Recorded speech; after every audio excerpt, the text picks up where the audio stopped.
This is the second studio hosted by the Architecture and Design Office fame. My name is David Lee, and with me is Marina Bordeaux-Renee. The two of us are architects, partners at the office, and of course, hosts of the show. And today our guest is Ludwig Godefroy. Ludwig is a, French-Mexican architect. He's born in France, but considers himself a Mexican architect because that's where he lives. Yeah. And he founded Ludwig Godefroy Architecture in Mexico City. Yeah, and so with him, we talk about his upbringing in a very, very small town in France, and then his journey to Paris, and then working at various offices like learning OMA, different languages, and ending up in Mexico City. The whole journey, as you guys know, he's a really fun person to speak with, has a lot of great stories and things to say, and he's probably most well known for his, quote, brutalist architecture, a lot of work in concrete, which, as longtime listeners know, we have a soft spot for, certainly. And so we talk about, that brutalist architecture, poetic architecture, emotional architecture versus architecture that is not those things. It was a real pleasure, went by super fast, and I think you guys are going to enjoy it. Sponsors. This episode is brought to you by Chaos. They make award-winning design and visualization tools, and they're really pushing the boundaries with AI. Now, AI is shaking up the architecture and design world, and Chaos is taking a responsible approach. Their tools are built to help architects, designers, and visualization specialists to work faster and explore more ideas without replacing creativity. Basically, Chaos wants AI to make your imagination stronger, not take over. So you get to design with more freedom, create stunning visuals, and stay in control of your work. If you want to see what that looks like, tap the Chaos link in our show notes. This is the second studio with myself, Marina, and our guest, Ludwig.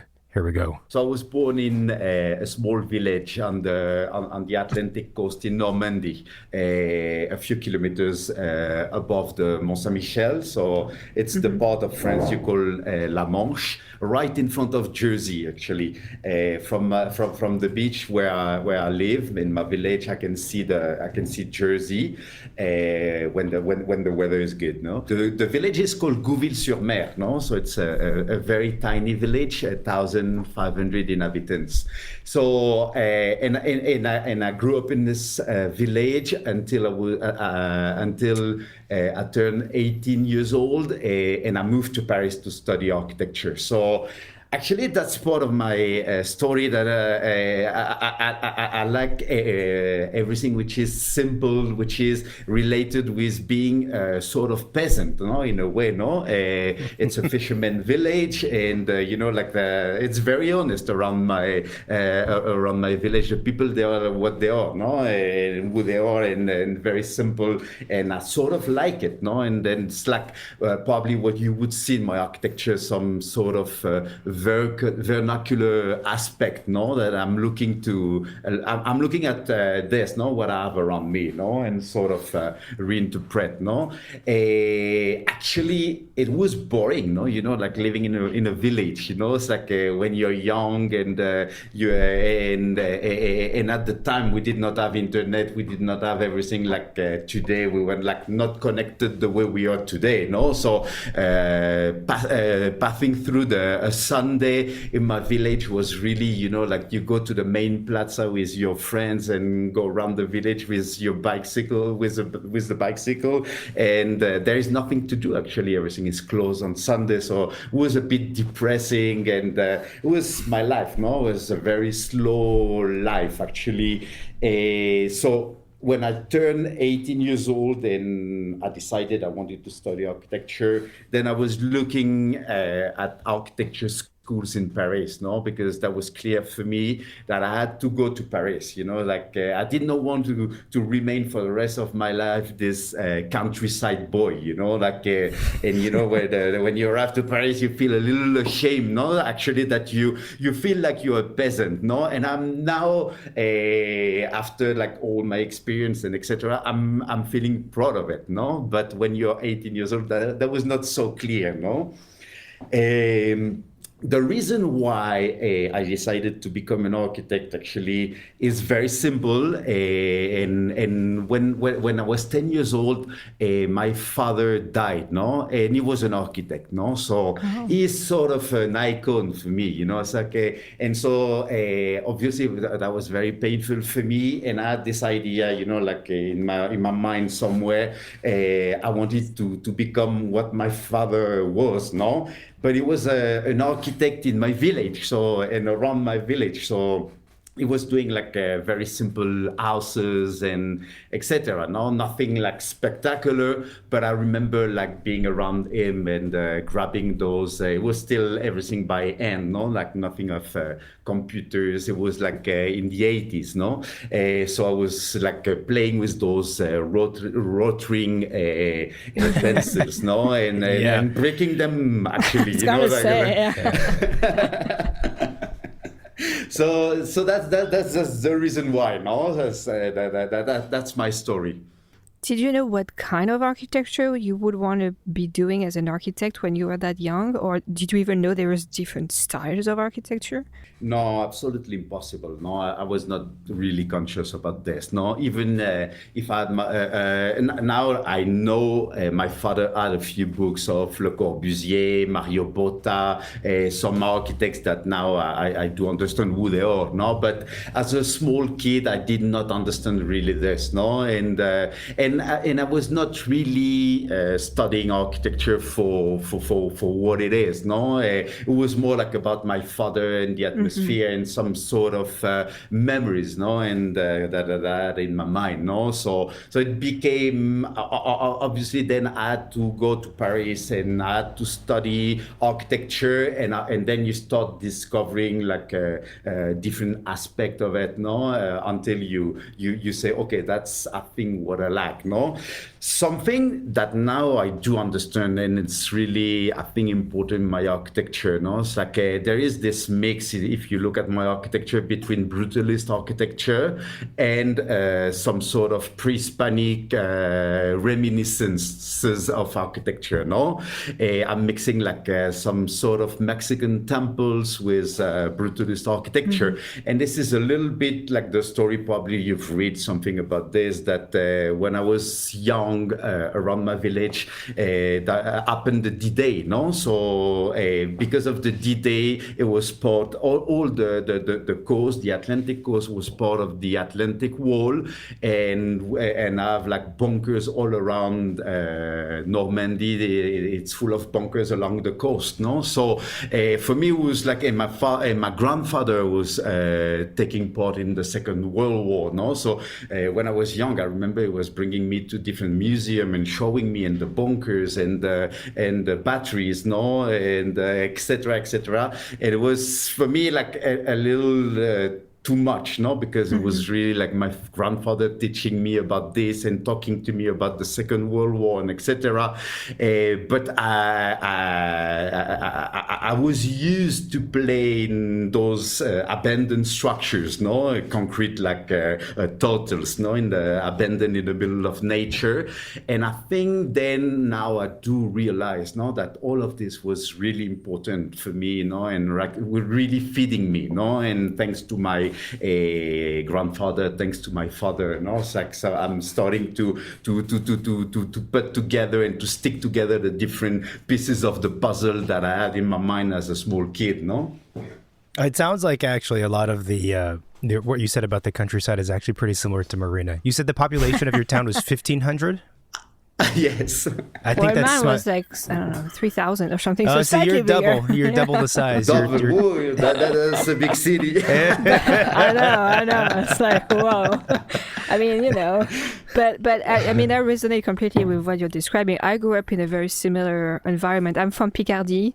So, there's no water nearby. There's nothing really pretty anywhere near, the weather was okay. And it was fairly boring growing up as a teenager, I have to say. So I was in the same mindset as you. As I want to get out of here. I cannot stay in such a small place. And, and look where we are now. It's pretty, Did you go to the same school? The two No, of you? I went to Paris Val de Seine, but I did apply to Marne-la-Vallée. I think that's where you went, which is a very, very good actually. school.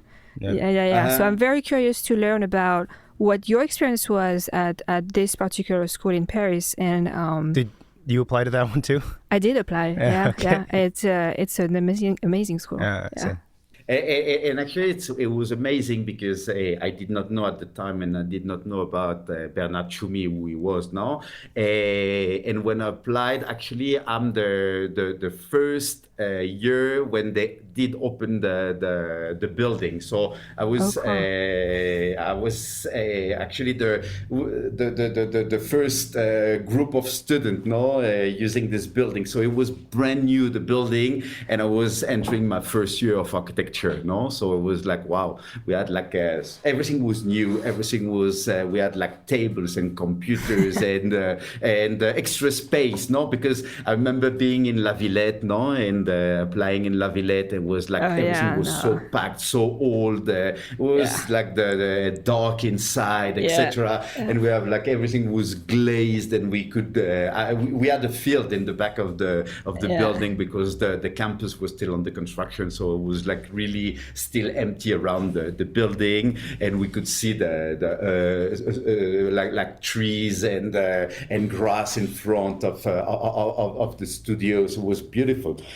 So yeah, I was very lucky, to be honest with you, because I did not know. I did apply a few architecture schools in Paris. I remember La Villette, at Versailles as well. Was part of it. No, did you have to do the? Did you have to do the competition entry at Versailles to apply? No, actually, it was in 2000, no, 1 year before, 1999, no? It was still very easy to enter in an architecture school.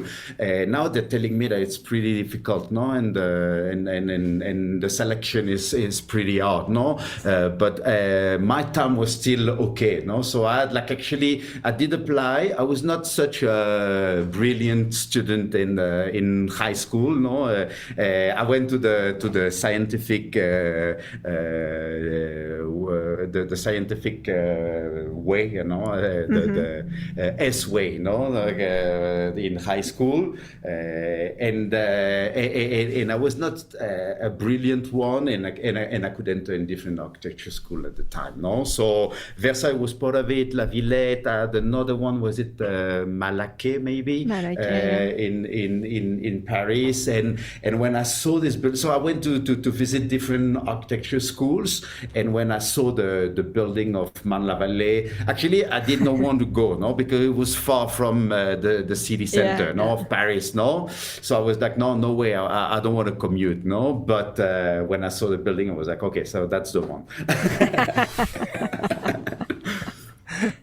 And so, how was your experience there? Like, were you surprised when you started learning architecture in school from what you've known about architecture when you were a kid? Yeah, I mean, then was just everything was just like perfect and beautiful. No, I think the crew, no, like the director at the time was Yves Lyon for the opening of the school, no. So we had like a nice crew of famous architects from Paris, no. So for example, my diploma, I'm not a master in architecture. I'm the last DPLG of architecture. So actually, I did graduate in 2006. No, so it was exactly the moment when everything was becoming master. Yeah. But I decided to go the old diploma to make sure that I did not to make sure I could sign plans, and it was the end for me. No, so like this, I did not go. I have to go back to school after, no, to sort of validate the experience and stuff like that. No, and my diploma was with Marc Mimram, no, so it was he is, no, still a pretty famous architect in Paris, no, and probably not outside France, but in Paris he is, no, and it was the time he was building this Solferino bridge in front of Le Louvre, no, to cross the Rio Seine and etc.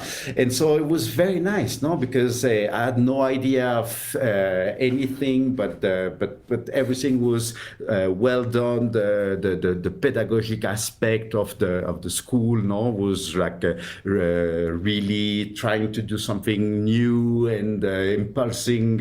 It was a lot of because it's called École de la Ville et des Territoires. No, it was a lot about the city and the territories and etc. So we were like always like looking at urban scale and etc. So it was becoming like way deeper than what I was expecting from architecture, and I could understand that not only a building is architecture, but the way the relation with the city, probably the master plan of the city sometimes is more the architecture than the building itself, and etc. So they were like teaching us all of this, and obviously all the history of architecture and etc. No, from antique until Le Corbusier, no, and I remember actually something. I think it was Yves Lyon saying this, no, that when we were studying, it was not letting us criticize Le Corbusier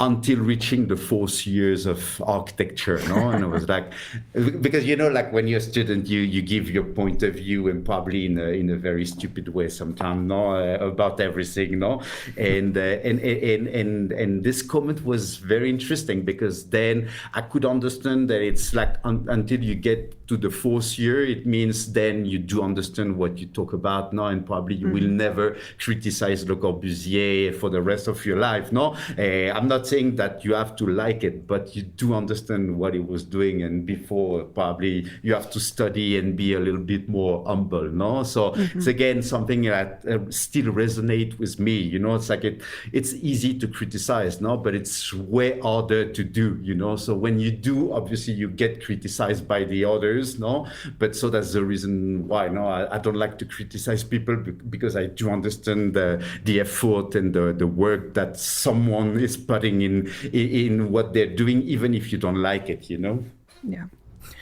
That's true. That's true. It takes a lot of work to do projects. I'm actually Even the bad ones. even the bad Exactly, ones. exactly. But it's like, if you can get a client and have enough money to do something remotely interesting, it's a win. It gets considered and a you win. go through many things, like permits and the bad taste of your client and etc.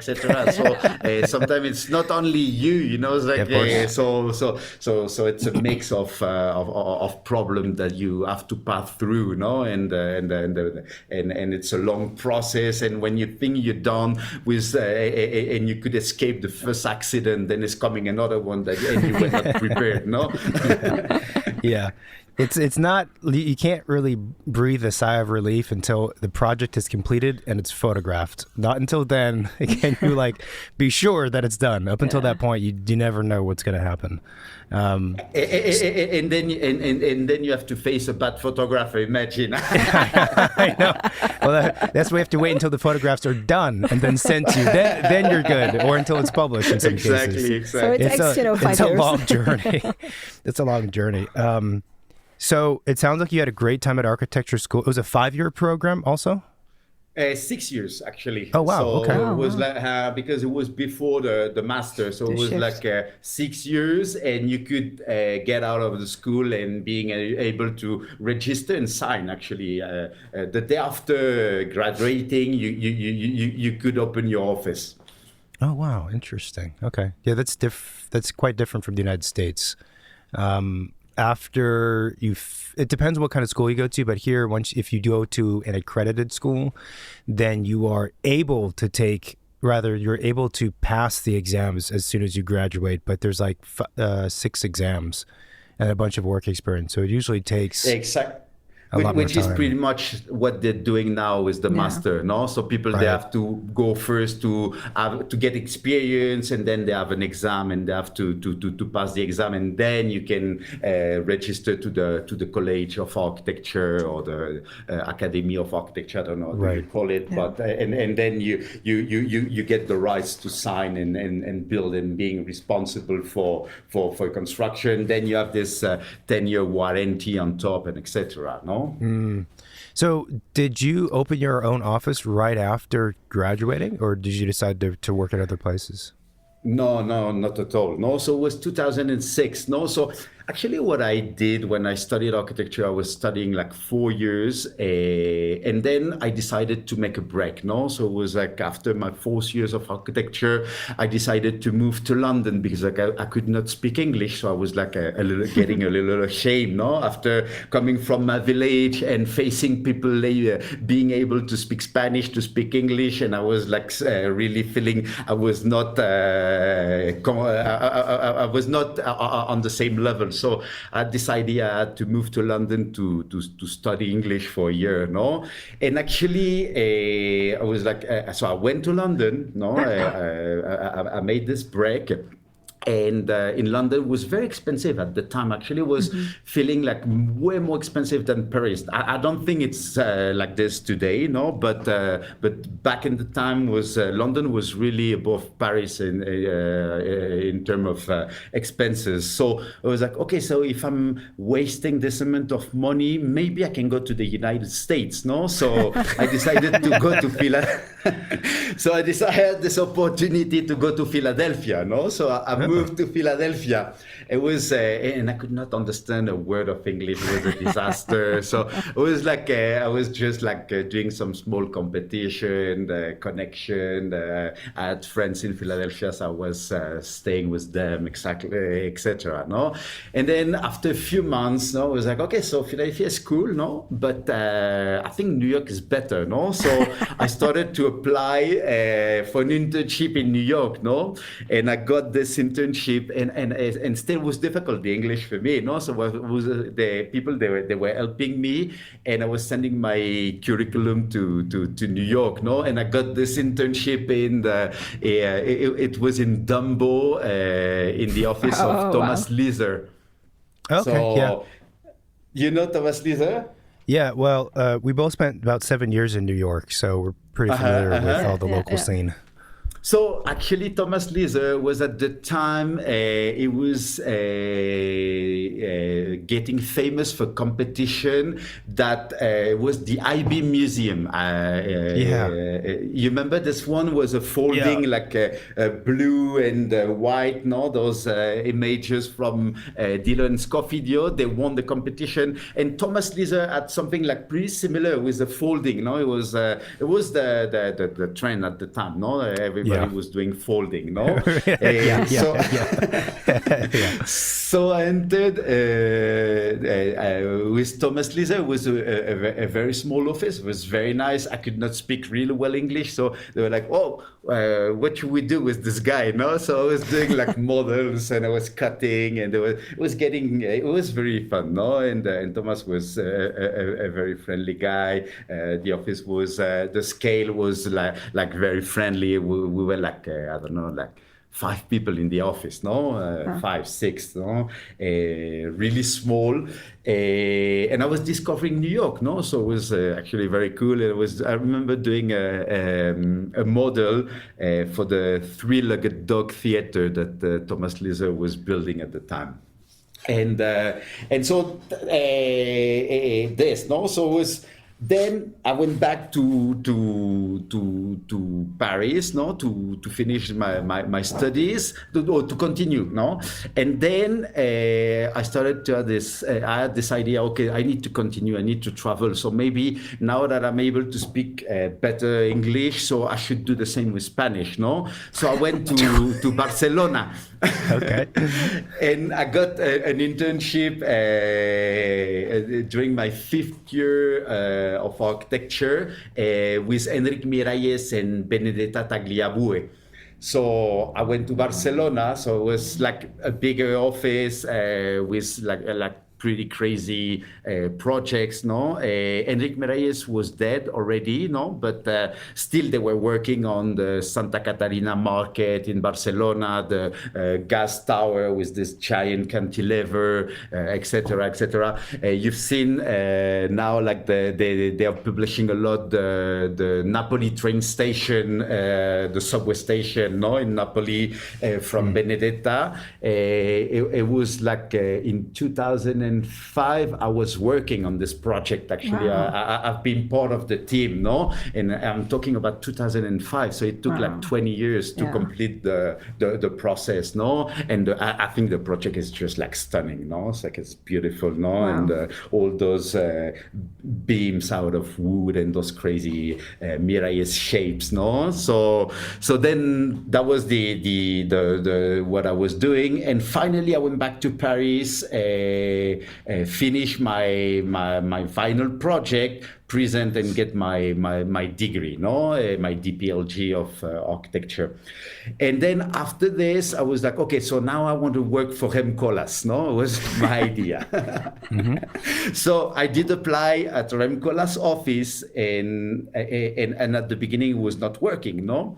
And I was like, but I sent only one curriculum in the world, no, it was at Remcolas office. And I was like calling them, no, every second week, no, and sending a mail, no. Do you remember me? Do you remember me? And then after a while, I don't know, like I was sending like 8 mails and calling every second week, no. They were like, okay, so come to an interview, no? So I went to Rotterdam, took my car, went to Rotterdam, the interview, and I finally managed to get in Remcolas' office, and I remember they were like, okay, but we cannot give you the junior architect, so you will be an intern at the beginning. I was like, okay, no problem, I will be an intern, no? And so I went to work with Remcolas, no, which was actually at the time for me was my favorite architect, no? Was everything was happening, was CCTV Tower, the Casa da Musica, Oporto, Seattle Library, all those projects, no? When really Remcolas was like in another kind of architecture, no? Like it was a revolution, no? For me, like everything he was doing at the time was when they were actually they were publishing those 2 croquis, no? Of Remcolas. I remember El Croquis being around the office when I was in the office, no? So it was at this time, no, and it was very nice, no. It was already like a big office. I think when I entered the Remcolas office, we were talking about 250 people working. Wow. No, it was like 3 levels of a building. Yeah. Then I think they went like really crazy. I think they went until only like almost 400, no? And then came the crisis, no, in 2008, 10. So I think they had to cut a little bit the amount of people, no? But already it was a very big office, no? And it was very nice, no? Because you could look around and look at the people in the office, and you could see, and you could say, you're better than me, you're better than me, you're better than me, you're better than me, no? So this is what I need to reach, no? So you want to become one of those guys, no? And they set for you a very nice example, no? And so you sort of target on this, no? Obviously, it's not a surprise if I'm telling you that it was really exhausting, no? So it was in one day I remember I was like calculating the amount of hour, and I was like in a week reaching 110 hours in a week. Wow.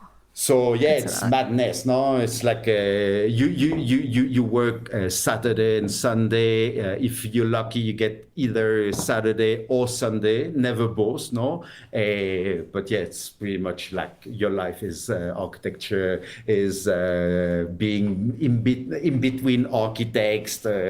So yes, it's a weird way, a weird lifestyle, no? I would say, no? So after 8 months, I was like, I'm not so sure that's what I'm fancying for the rest of my life, you know, like staying another 5 to 10 years to become an associate eventually one day, you know. It's like, I'm not so sure that I want this kind of life. So I decided to quit now after 8 months.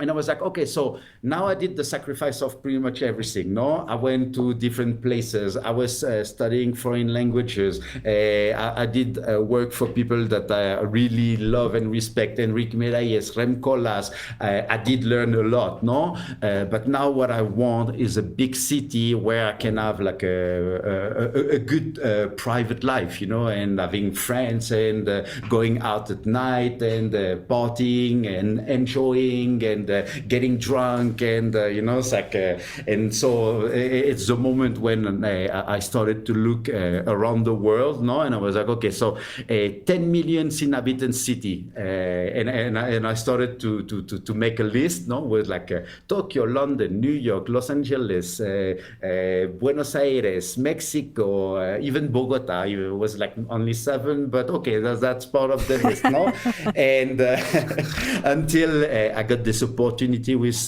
Tatiana Bilbao, and this is when I moved to Mexico in 2007. I entered in the office of Tatiana Bilbao as a project leader, so it was cool. No, for the first time I could have I could receive money for the work I was doing and live from this. No, and that was the beginning. So it's funny, no, because what I like to say about Mexico is like, I don't have any idea why I moved to Mexico. The only thing that I know is why I never left Mexico, no? Because I fall in love with the country, the culture, the people, the food. I got into the pre-Hispanic architecture, and I was like, wow, I can do something with this. And because it was like the first time I could see a pyramid in my life when I moved to Mexico, no? And so I started to get into everything that Mexico can give you, can offer you, and that's a very nice country and very generous country, no? And so that's the reason why I never left, because my plan originally was, okay, so I moved to Mexico, I will finish to study Spanish, and then maybe I can go further south to Brazil, and because I love Brazilian tropical brutalism, and then maybe Chile and Argentina and etc. No, so but was like my first gate was Mexico to enter into the Latin American culture, and my plan was to move after maybe 2 years to another country, and I'm still in Mexico. No, so that's that's the story, and I stayed to finish to answer the question. So I stayed 2 years and a half with Tatiana Bilbao, and in 2010 I started to work for myself, no, and with a friend we started to work to get our first project, and we started this way. So you took the job in Mexico without ever have been there before? Yes. That's also something you have to understand with Mexico. Like, everything is possible in Mexico. It's like because in the United States, in Europe, in those Western cultures, you need to pass through some exams and license and responsibility. But in Mexico, it's like, no worry, we will manage. No, and so everything is possible. So I moved. It was pretty crazy, no? Because I was coming from Europe, no? Where when you're under 35 years old, you're just a baby, no? And maybe when you reach 40 years old, they would start to call you an architect, no? And so you have to be patient, and it takes a lot of time, no? And in Mexico, I was 27 years old when I moved to Mexico. I could not speak Spanish, and I became a project leader from one day to another, no? Wow. And I remember at the very beginning working on a building, and the structural engineer could not speak English, no? And Tatiana was sending me to review the structure, and I was like telling Tatiana, but Tatiana, I cannot speak Spanish, and he cannot speak English. That's maybe a problem, no? And she was like, no, don't worry, you will manage, no worry. And I was like, yeah, but I mean, we're talking about structure, that's something serious. If we don't understand each other, that can be maybe a problem, no? And that's pretty amazing, no? Because Mexico, they have young people, no? Like it's part of the of who they are, no? And so they trust very easily in young people, no? Obviously, you have to prove that you're able, no? But it's not like in Europe or United States that you have to pass through different steps, and until you reach the senior architect, and then when you're a senior, then you can start to talk, no? Yeah. So did the building you work on with the structural engineer, is it still up or? No, they did not build this one. So maybe that was lucky me. And then what they did manage to build after I could speak Spanish, so at least I was like a little bit more aware of what was happening around me, you know. From these different working experiences, what did you learn from each of the offices? Or in general? Well, I've learned a lot. No, definitely, it was like very important for me. Learn this, no, how to observe, no, the people around you. Try to at the beginning, I was like not trying not to talk so much, just observing.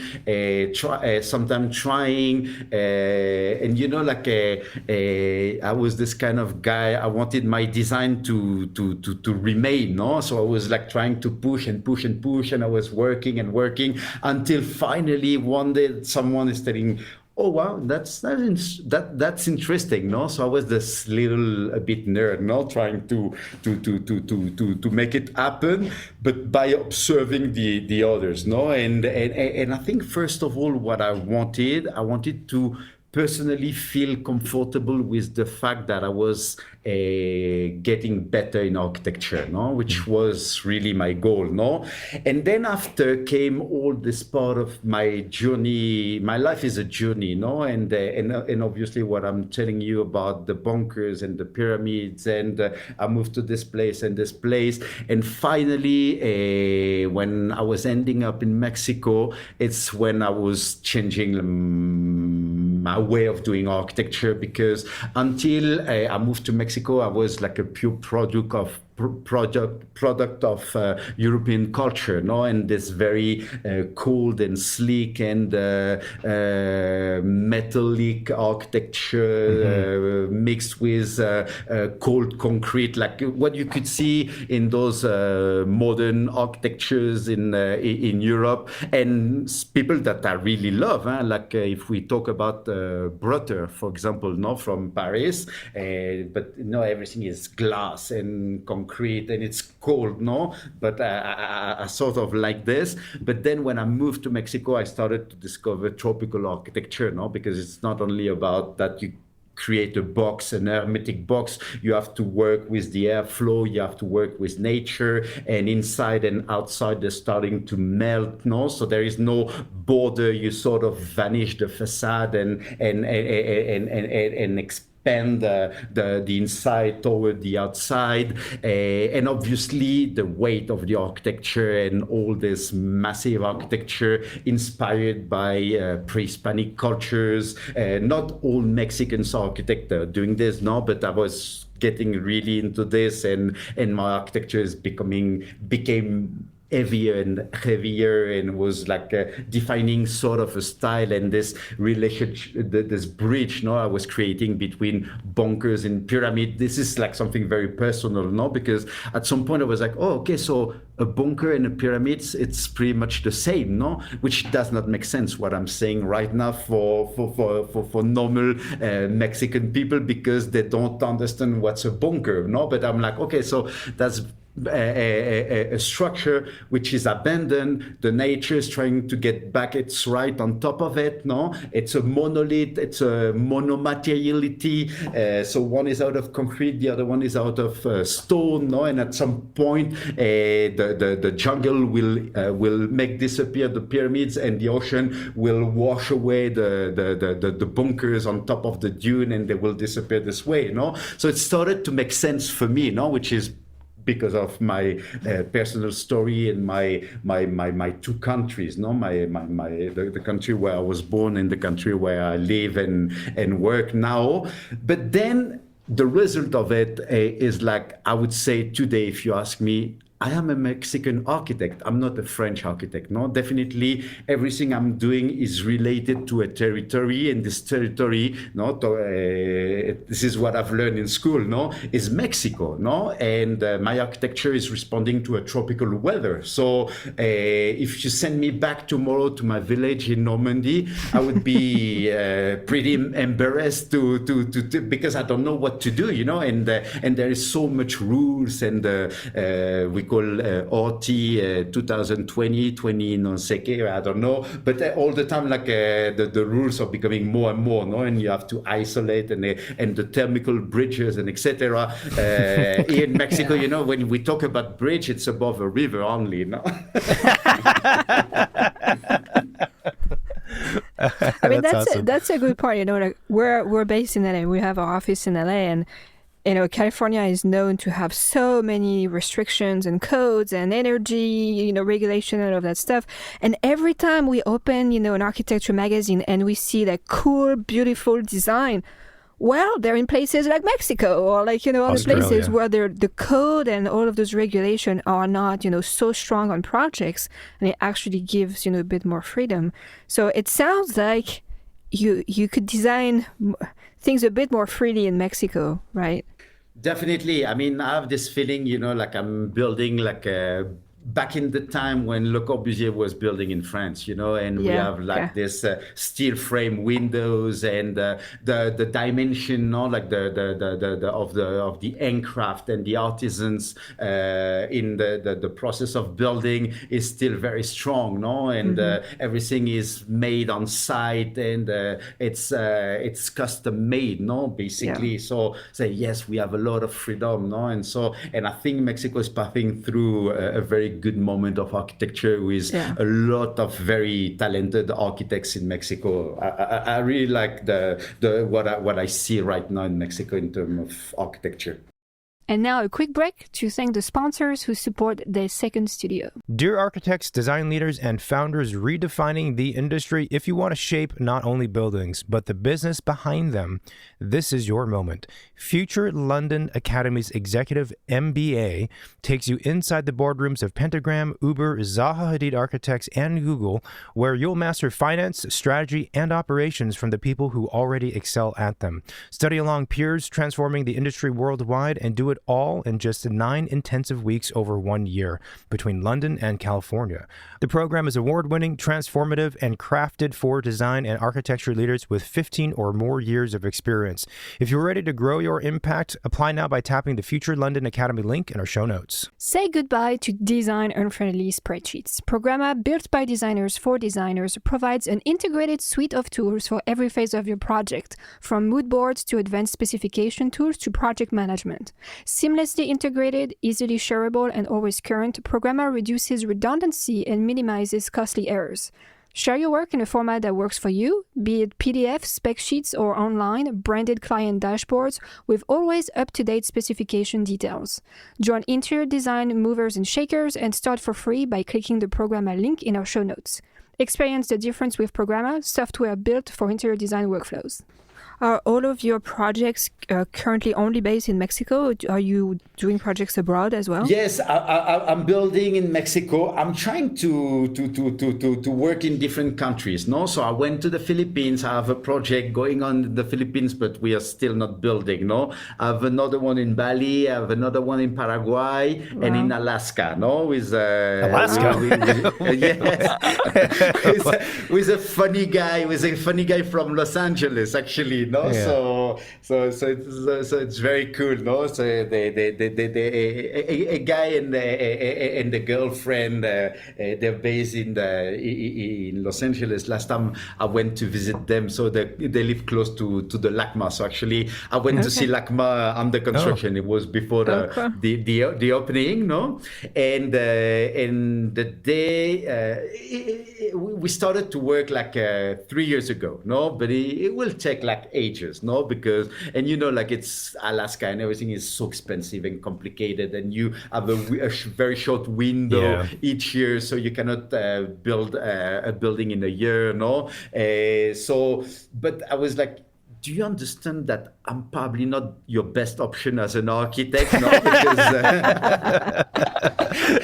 I do understand what does it mean the winter, no? But definitely, I live in Mexico. I do tropical architecture. The concrete is the worst option you can imagine in Alaska, no? Because you have to isolate, no? It was like, yeah, I know, but I want to have a brutalist cabin in Alaska, no? So and he's a very cool guy, no? So we're working on this project, but still, no, it's not happening. And the one now, which is moving forward, I have one in Kyoto, no? So hopefully I will manage to build this one. I'm very excited with this, no? Because I have a good Mexican friend living in Tokyo. It's been like more than 20 years he's living in Tokyo, and I started to enter in touch with a Japanese crew, and now we're working on the project together, no? But still it will be we still have a lot to do for this to happen. So again, no, it will take like years. So, but I'm trying, no, because I would really like to see, I don't know, like another perspective, no? And it's more like for my pleasure, and because I like to understand and to see something that I don't understand, no? When I face something that I don't understand, I'm like, okay, so how can it work, no? It's like it's becoming like waking up curiosity for me, So and definitely something about cultures that I cannot get, and languages that I cannot get is really something appealing for me, and it's probably a result of who I am today. Because in France they would put the sticker on top of me saying he's the Mexican, no? When I go back to visit my family, but in Mexico, because of my foreign accent, I'm still the French guy, So I'm basically, I will never become a Mexican, and I'm not a French anymore. So I'm somewhere in between, floating, And I have to tell you, I sort of really enjoy it, no? Mm-hmm. I think actually we're kind of like very strongly aligned with you on that part. The subject of identity is really interesting today, with so many people moving between different places. And I think there's certainly people who enjoy and are almost like more comfortable not belonging strictly to one group. Like I personally am that way. I don't like it when people identify or like try to label me as being one thing, when I'm like, well, not really though, because I'm from here and there and whatever else. But I had some very specific architect nerd questions. So when you're doing concrete buildings in Mexico, do you guys have to do, is the weather so, I guess, tropical or moderate that you don't have to do insulation on top of the concrete? Nothing. We don't have to isolate now. That's pretty crazy, Even in Mexico City, we have a very different weather in Mexico City. Is way more. It's a template city, Mexico City. But so we don't have in Mexico City. We don't have AC and we don't have heaters. So none of those, Wow. So it's really crazy, Mexico, Then when you move to the coast, on the Pacific coast, you need to have AC, It's impossible. Otherwise, you're not surviving. I mean, you could, but and what I'm trying to do all the time, I'm trying to use a lot of natural cross ventilation, a lot of fans in the public areas, and I would say like the dining, living, and kitchen. And when we're talking about bedrooms, at night you need to cool down a little bit, otherwise you won't sleep well. So, but actually I would pour like I will talk in centimeters, no, but 15 centimeters wide, thick wall, and that's it, no, basically. So yeah, it's That's awesome. and that's nice because when you talk about Puerto Escondido and the tropical area, so it's the structure, it's the finishing, it's earthquake proof, it's hurricane proof. So you know, like you sort of combine a lot of things at the same time. So I do understand also when we talk about concrete that it's has a pretty bad reputation in terms of environment, no? But you have to understand that you make the check on many things at the same time with only one wall of concrete, no? Which is pretty cool. Yeah, no, it's well, and also it probably makes people keep the buildings a little bit longer than if they're made out of sticks, you know. Yeah. And also low maintenance of the building, no? Because when you work out of wood and you're in a tropical area, you know, like you have a lot of bugs, no? So they you have to rebuild all the time, no? Well, to your point about Alaska, I think that's one of the misconceptions that the lay person, the average person has about concrete. They're like, we'll just do a concrete wall and it's going to work great for any weather because it's like intuitively it feels like concrete should be insulating, but it's not. And so people don't realize that in a lot of places in the United States, you have to build like 3 walls if you're two walls at least if you're doing concrete. So it's not really. It's like it's self-structural, but it's structural, but you also have to frame on the inside for MVP, and like it just quickly becomes way more complicated than you want it to be. Like you want it to be simple and brutal maybe, and just like very honest. Like you said, monolithic. That's it. It's pure. But in some of the climates or the codes here, we have to layer in all these things, and it just feels. Then it becomes like a facade. It becomes more like you're doing it just for the looks rather than, like you mentioned, all the, half a dozen reasons.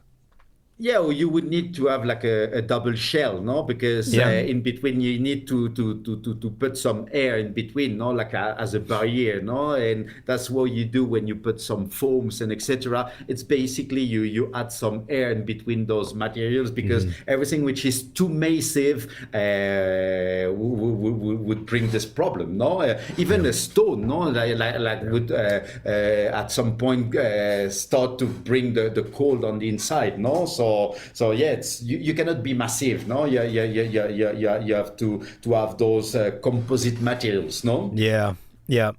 So I was wondering, like we're architects. We love architecture in many different ways it comes out, right? And I think brutalist architecture is always one that's very fascinating to the both of us because of the power of the form, right? And kind of like the experience that it brings to the person walking through those spaces. And I was wondering, your architecture is a brutalist architecture made of concrete most of the time. Who are your clients? Who are the people behind wanting, like brutalist homes in, I don't know, 2026?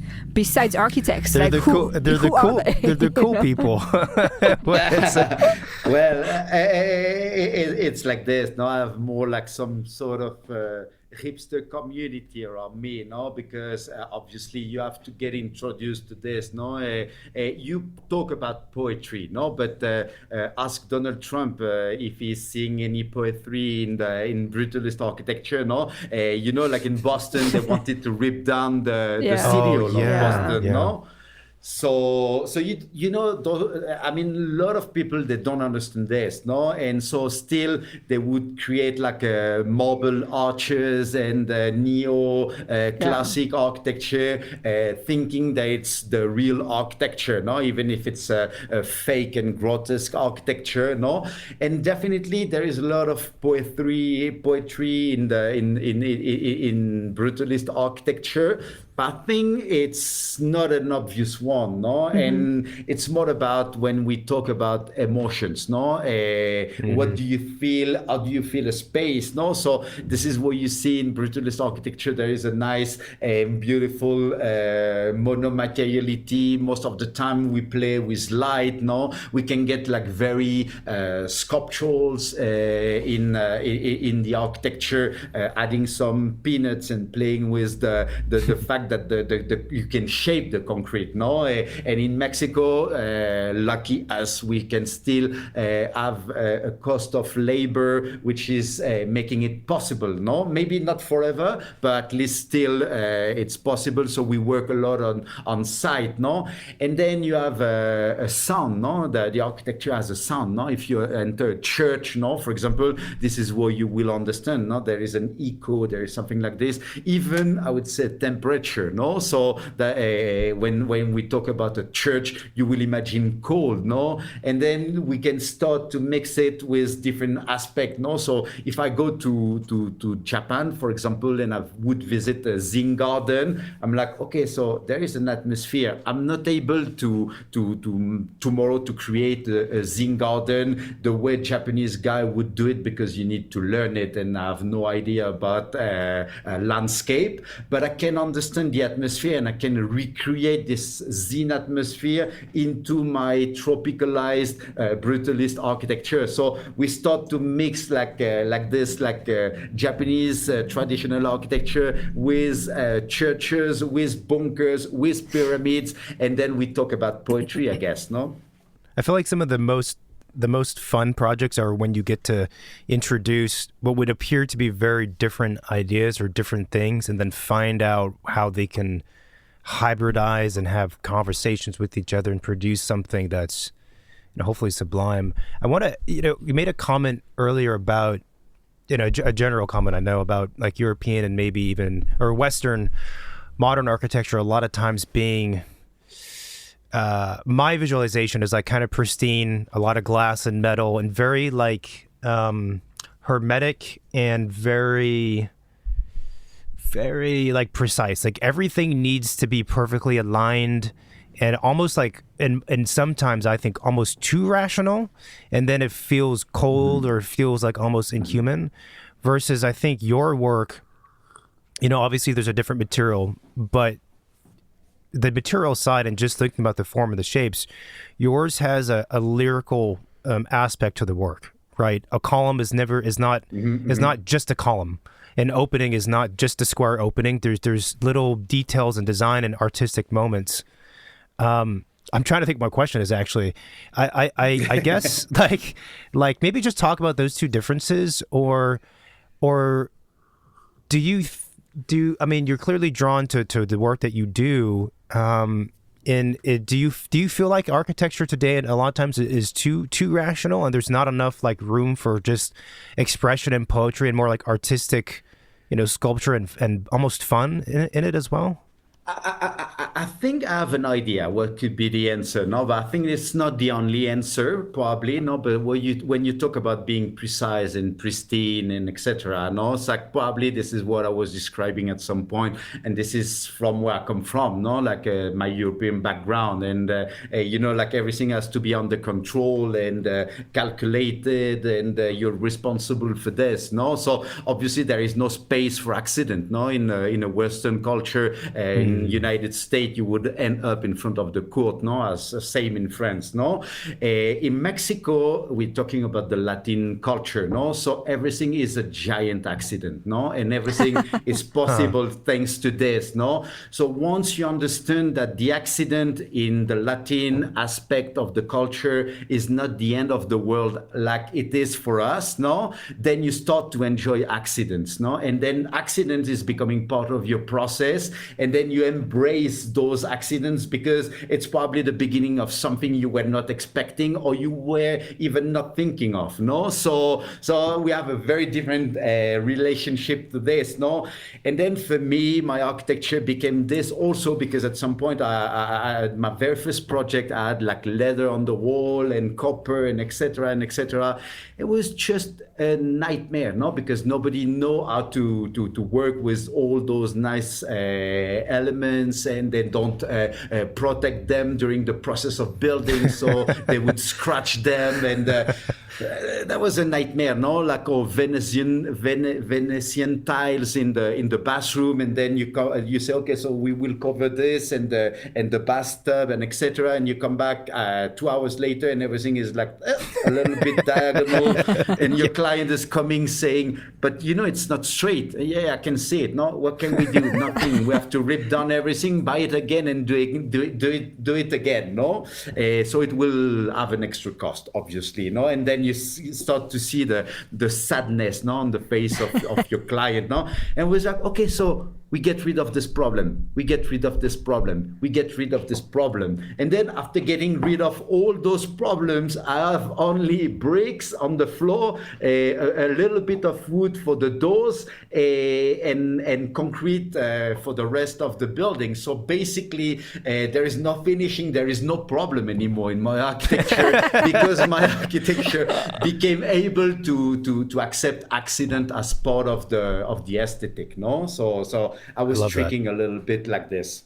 I love that. I think the room for accidents or serendipity is both. There's a practical aspect like you described, but there's a philosophical difference between those two mentalities. And there's like I'd also describe your work as being very human. Like it when you see it, you intuitively feel like a person made this physically and a person designed it. Like there's a human behind it. Versus some of the other architecture we're sort of describing is again feels quite inhuman. In your process, though, so like describe your design process. I see there's models behind you. Are you guys? Here's my other thesis I'll put forth, which is I think that for a lot of offices and younger designers, when they work too much in complex computer programs, that also has a tendency to produce work that also feels inhuman. So I'm very curious to know about your process internally. Are you guys working in BIM from the very beginning, in Revit, or are you loose and you're sketching by hand? Is it model making?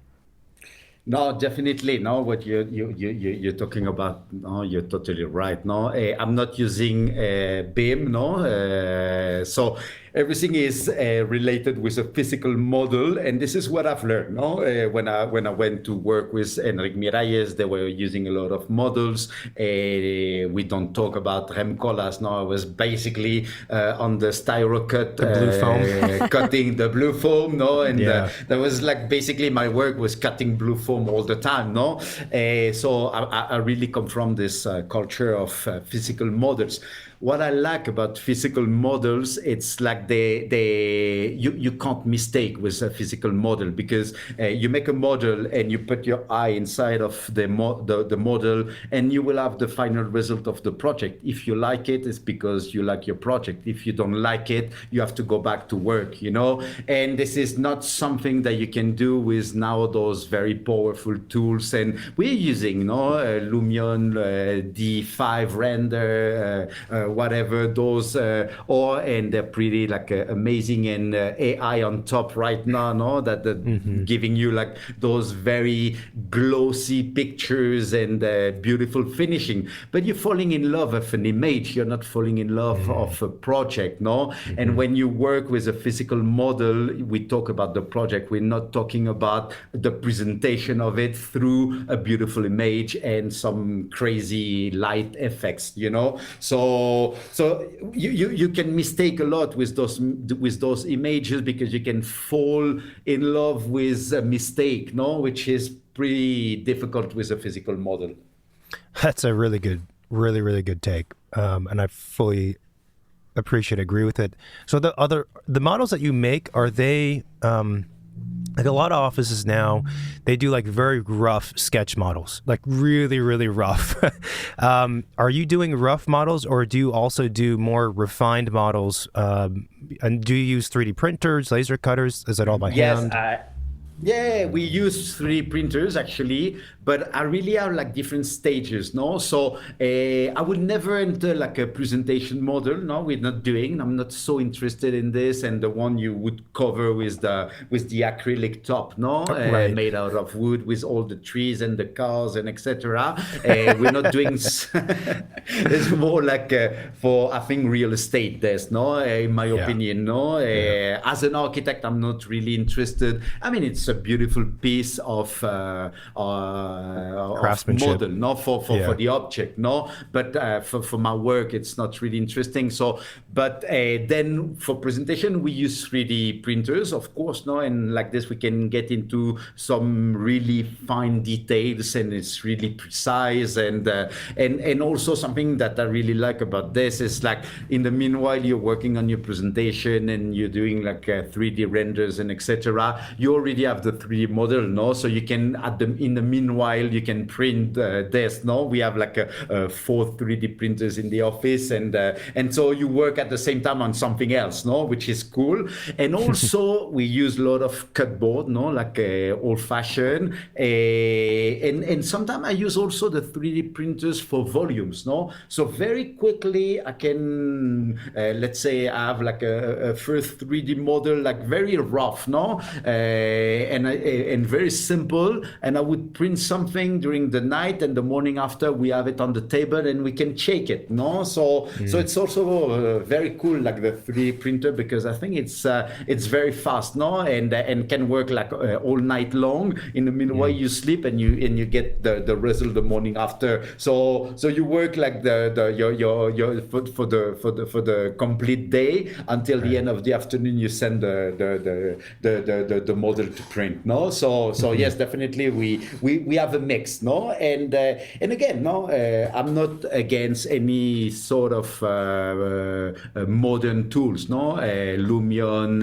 D5 render, the AI, and etc. The only thing that I'm trying to understand is how to play with it, no, because I don't think you can ask for a new project from scratch, no. So you have to send some sort of inputs and then try to get back something, no, and this something that you're getting back from the AI, you work on top of it and you modify it and you make it personal and you send it again, no, and they would send you back something else, no, and so maybe back and forth like this you can create something personal through a modern tool, no. But I think that the most important aspect of it is like you have to be the one controlling and giving the inputs, no, and what you have in your mind and all the references and all the people that you love and respect, and Luis Kahn, Carlos Carpa, and etc. This is what would define you, no?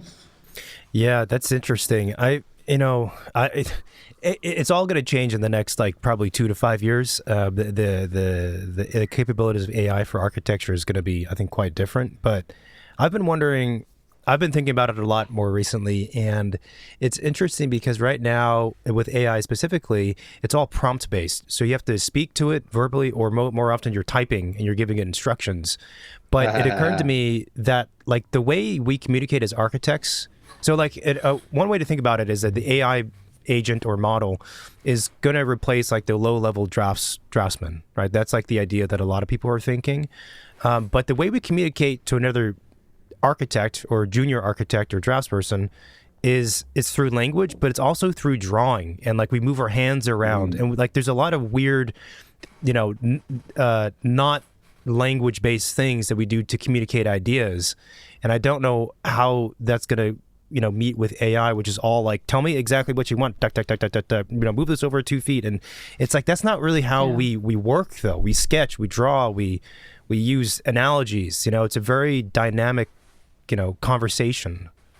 Yeah, I know, but I think that they're integrating those tools now also. No, I don't know if you've seen this. Like there is something like called it was called Free Peak, and I think now it's called Magnificent. No, and you sort of link references, so you would give some sort of reference of what you like, and part of your drawings, and you say apply this kind of atmosphere to the drawing or the sketch you were doing by hand, and we start to mix all of this together, plus some part of text that you will also add, and you add some sort of links, and they would put everything into consideration. No, I mean, this is like a sort of idea that you have to drive through different elements, and either it could be a sketch, a reference picture, a text, and everything. So So I think this is also like what you do when you do architecture. For me,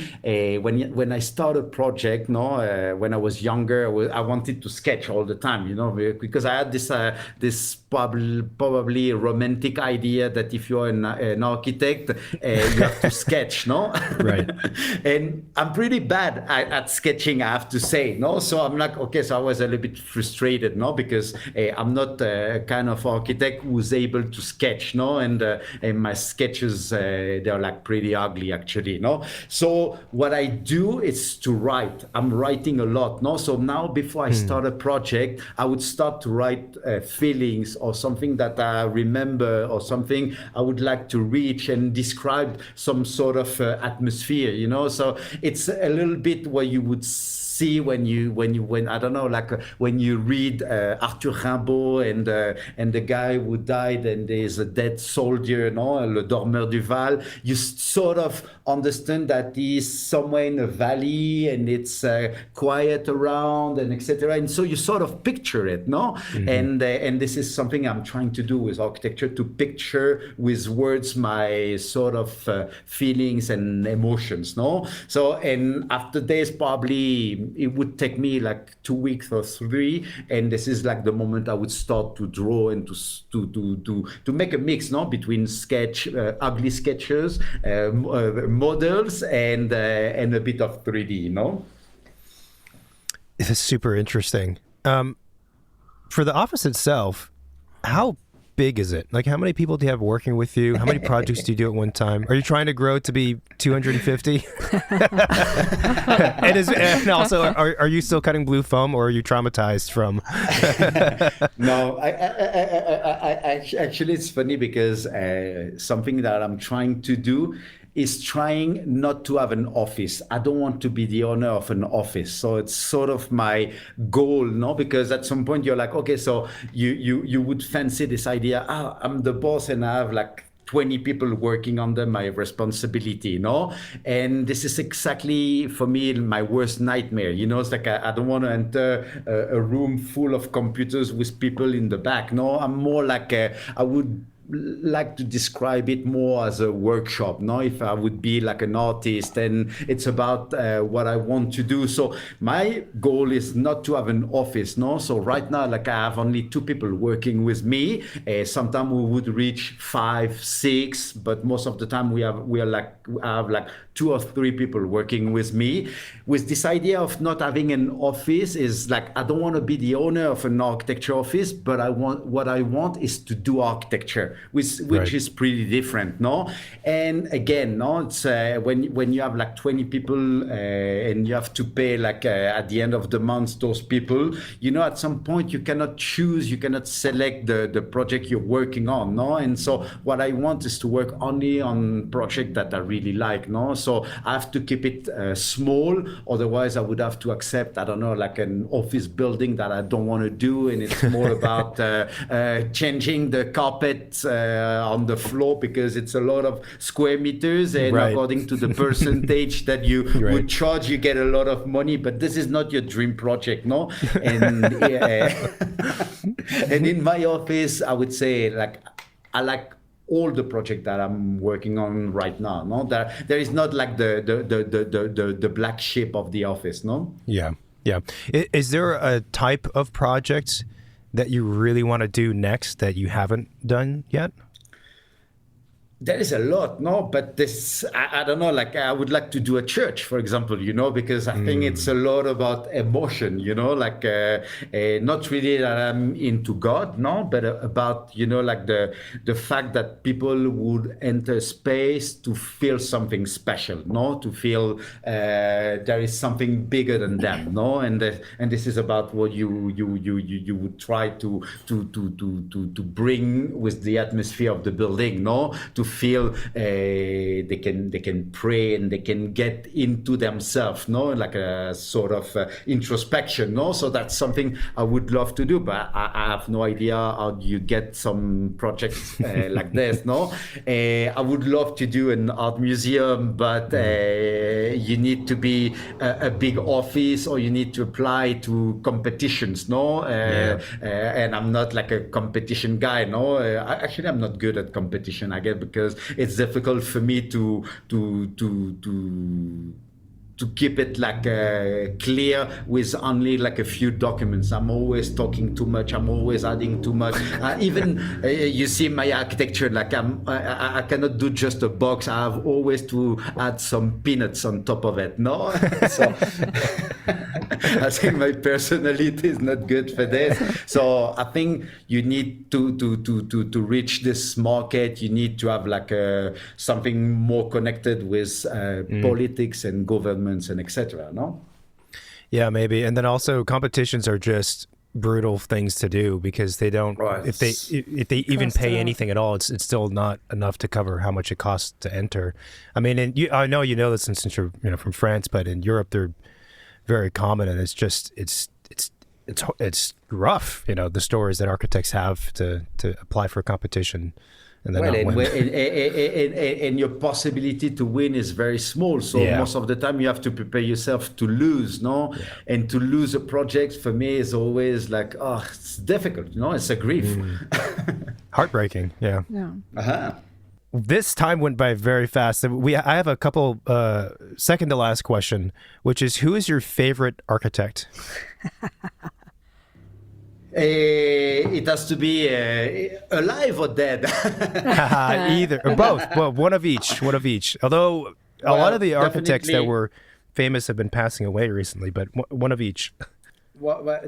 Definitely, I would consider Le Corbusier, as the most important for me. But Le Corbusier, after the Second World War, when he's entering the brutalist part of his work, even if it's not brutalism, because it would arrive after with Peter and Alison Smithson, but I think the father of brutalism is Le Corbusier in Marseille after the Second World War, with this idea that getting rid of the finishings, we can build with the same amount or rebuild France with the same amount of money, an extra 20% of architecture and apartments. So that's the beginning of this idea. And then with this project in Chandigarh, that is building. So I went to visit Chandigarh, in India, which is just crazy, when you are in front of those buildings, and it's a giant sculpture, So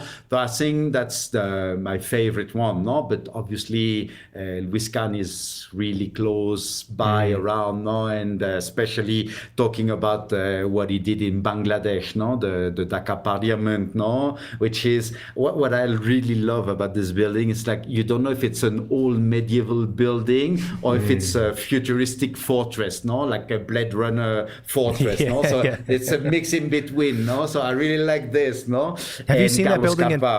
Have you seen that building in person? No. I never went to Bangladesh. I went to India, but I never went to Bangladesh. And then you said Carlo Scarpa. And Carlos Capa is somewhere around, Yeah. And then obviously there is like thousands of architects that I'm really in love with, and especially if we talk about brutalist architecture, we would talk about Brazil and Lina Bobardi and Villanova Artigas and Filgueras and etc. So we can talk a lot about this, And then modern architecture, I have to say, or contemporary architecture, I have to say that I'm pretty amazed by Junya Ishigami. Yeah. The way is mixing nature, architecture, doing building that you don't really understand. No, it's like this museum in the middle of the water, and the water is entering the building, and I imagine a little probably tide, no, in this lake, no, so the level is going up and down. I don't know. So I'm really like, how does it work? You know, it's like how can you make such a building, or can you sell something like this to a client? No, like to convince a client that there will be a 1 kilometer long building that would be floated in water. No. That's the question. Cool question. How do you get people to do this stuff? But I think you have to be pretty talented to do something like this, you know? Yeah, for talented to create it, and then also talented, skilled, or hardworking to get it done. Yes. You know, but there's a lot of really good architects in Japan, contemporary architects, and seems to be a certain type of sensibility or conceptual thinking that is quite strong. Like Japan, Australia, there's a lot of good work. Mexico, there's a lot of good work. Yeah. Those are some of the top places that I've seen of late. All the places we're not. All the places we're not, yeah. And then our final question, which is kind of a tradition at this point, is what is your favorite building? And what is your least favorite building?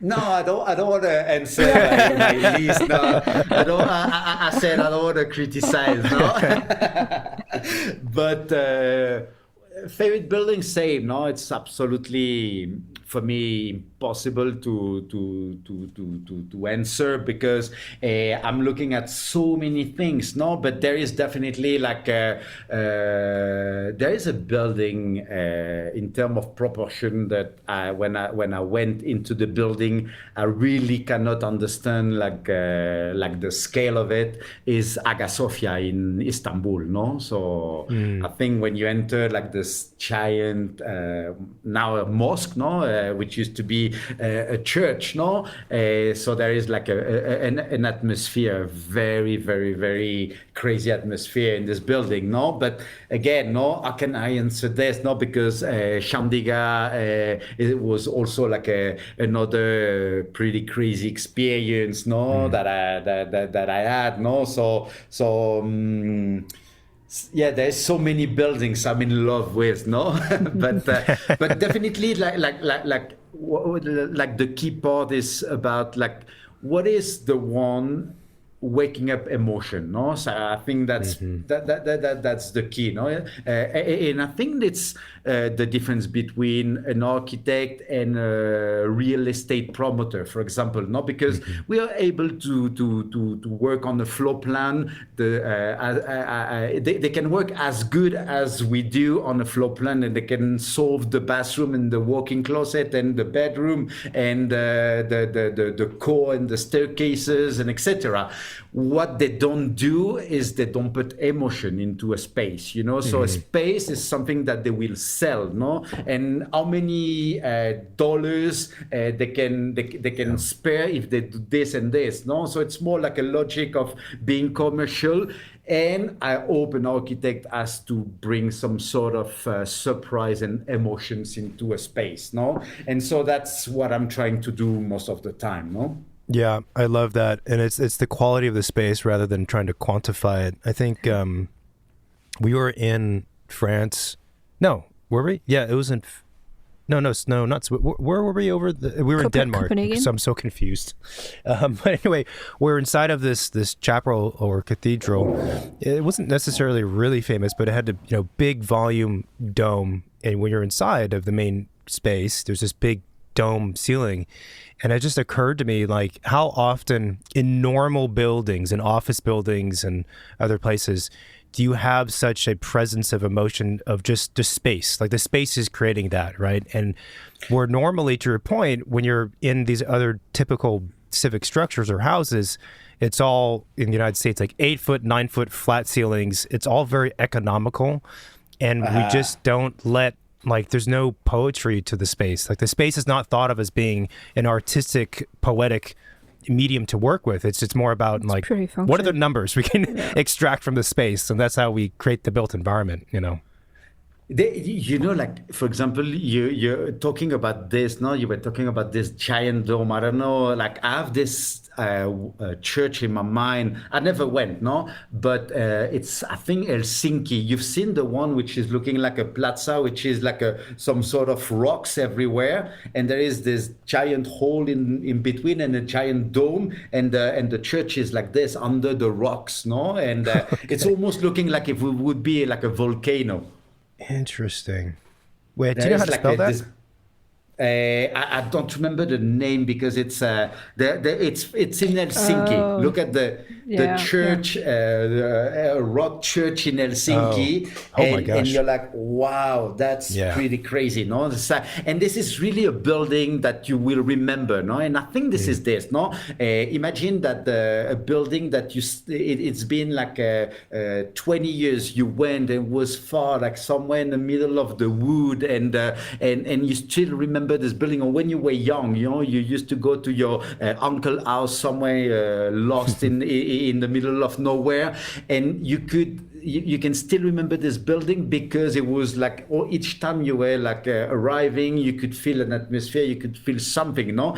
And probably tomorrow, if you go back, you would say, oh, okay, so I was imagining this darker, bigger, wider. I don't know. No, it was different, no? But it was about the moment when, as a kid, you could not understand what was happening, and because it was emotions talking, no? And it's when we talk about Le Corbusier was talking about this in French, l'architecture indicible, no? It's like the ineffable architecture, no? So it's something you don't describe with words. It's only something you can feel the space and live the moment when you enter space, no? And it's sometimes when you visit a building that it's been like such a long time you wanted to see this building, and you know a lot of pictures, and you've seen this published in many books, and you were like, okay, so the layout was never like this in my mind, no? For some reason, it was like the other way around. It was, but you don't care, you don't care because on the picture you could feel an atmosphere, no? And it's again what I'm trying to do. Sometimes even the photographer, I'm like, and I'm working with when I'm working with Roy Gardiner from Australia, I'm like, do whatever you want, because anyway, nobody will never understand the way I did lay out this space. No, one day if they come, they will understand, but otherwise, who cares, Ludwig, this was amazing. Thank you so much for making the time on a Friday morning. This was a lot of fun. A lot of fun. Thank you so much. Thank you very much. It was a pleasure to talk with you. Well, it's the end of the recording. If you liked the recording, then support the show by leaving a review of the show in the Apple Podcasts app and Spotify, YouTube, where you can find us as well. Are you trying a different voice?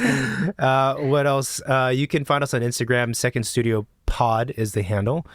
Go ahead and give us a follow on there. We have clips, reels, guest work images, quotes, announcements. And we have a website, which is also Second Studio Pod, where we have all 500 plus episodes. We surpassed 500 with very little pomp and circumstance. We didn't do any kind of announcement or anything. Yeah, that's right. It just happened. And if you want to reach out to us for guest suggestions, topics, questions we should answer or discuss, then you can text our hotline, which is 213-222-6950, or DM us or email us, hello@secondstudiopod.com. And that's about everything, right? Yeah, that's it. Sounds Talk great. soon. Talk Bye-bye. soon. Bye.